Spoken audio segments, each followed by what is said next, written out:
I was talking to a friend of mine about hospital visits, and it caused me to, remember one of my own.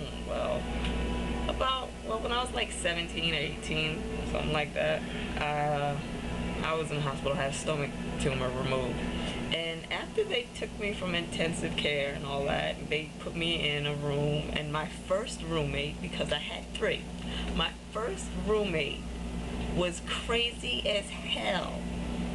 Now, she was about 60 years old, and the reason she was in the hospital was because she stole a bunch of Vicodin and Xanax from her neighbor, took it, got in a car accident, and like smashed herself up. She had like a bunch of broken ribs and like a broken leg and all kind of extra shit. And she was also still addicted to these pills because she was on them herself, which is what caused her to freak out and like go steal them from her neighbor.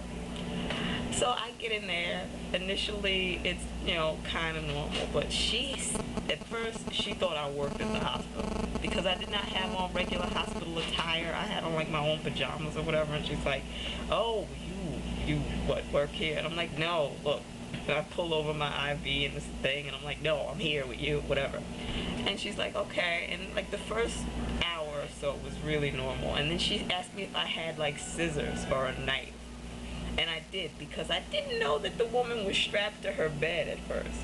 And I'm like, yeah. And she goes, come here. And then she's like, got these straps, and she's like, untie me, cut me out.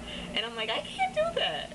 And then she came at me crazy. She's like, you gonna fucking untie me, you gonna untie me, whatever. And I'm like, no, can't do that. So I sit back down, like, the nurse comes, everything's normal. Then her daughter comes and visits. Funniest conversation I've ever heard in my life. She's like, Ma, we're sending you to rehab tomorrow. You will be shipped out of this hospital as soon as your ribs heal. And they think that you're ready to go. And we're going to send you to rehab because you're a drug addict.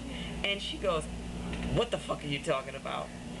I don't know what the fuck you're talking about. You're just trying to take my shit. You and your brother. You're trying to take my shit. You're trying to take my house. You're trying to take my car. You're trying to take everything I have in that house. And you're going to sell it. You're going to do whatever the fuck you want. You're going to put me in an old folks home. You're going to put me in rehab. You're going to send me all around until I die.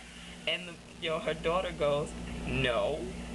You're the one that stole the pills from your neighbor and got high and jumped in the car. You need to be rehabilitated. We're not going to do anything with your house. Nah. And then the woman goes, this is some bullshit. You're a fucking bitch. You and you're a bitch. Your brother's a bastard and a pain in the ass. Did you bring me any Xanax? Her daughter goes, no. No, I didn't bring you any pills. I'm not going to bring you any pills. And she goes, your brother brings me things. Your brother cares more about me than you do. And she goes, well, I'm not going to support your habit. And I don't know why Harold comes in here with this shit. Do you know that you could both go to jail? And she's like, I'd rather go to jail than have to listen to your ass every day. And I'm like, wow, this is the best. And she goes, I'm leaving. The daughter leaves. Nothing goes on for about another 2 hours. And I'm sitting there and I'm like, okay, she's kind of normal. She fucking broke out of one of the straps and started sliding out of the bed she was leaving. I'm like, where is this old bitch going? Oh my God, she's coming out here. And I'm like, I'm not going to call a nurse. I'm not going to do anything. I stuck my head out of the door and started going, hey, hey, hey.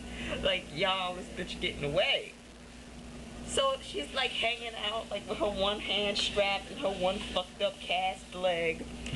And the nurse comes in, and this one nurse is like, she was fucking with this one nurse all day long. She's like, why don't you just let me out? And the nurse is like, I can't do that. And she goes, you can let me out. And she's like, no, I can't. And she goes, the doctor won't let me. He goes, well, the doctor's not here. You can loosen me. You can let me out. You know what? You've been just a cunt all day. And the nurse is like, well, there's nothing I can do about this. And then, right when it hits about 8 p.m., this bitch started yelling like something I couldn't even believe.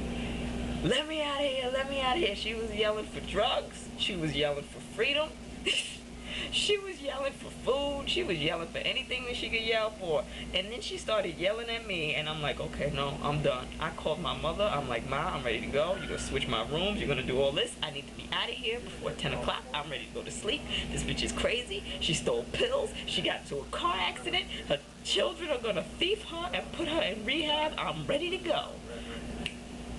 Like a half hour later, they come in my room and like, well, we're ready to switch you. And then they sent me in this other room with some whole other old ass bitch that I will probably end up telling you about later. But damn, I will never forget that woman in her drug addicted car riding crazy. Woo! Old white Jew bitches are nuts.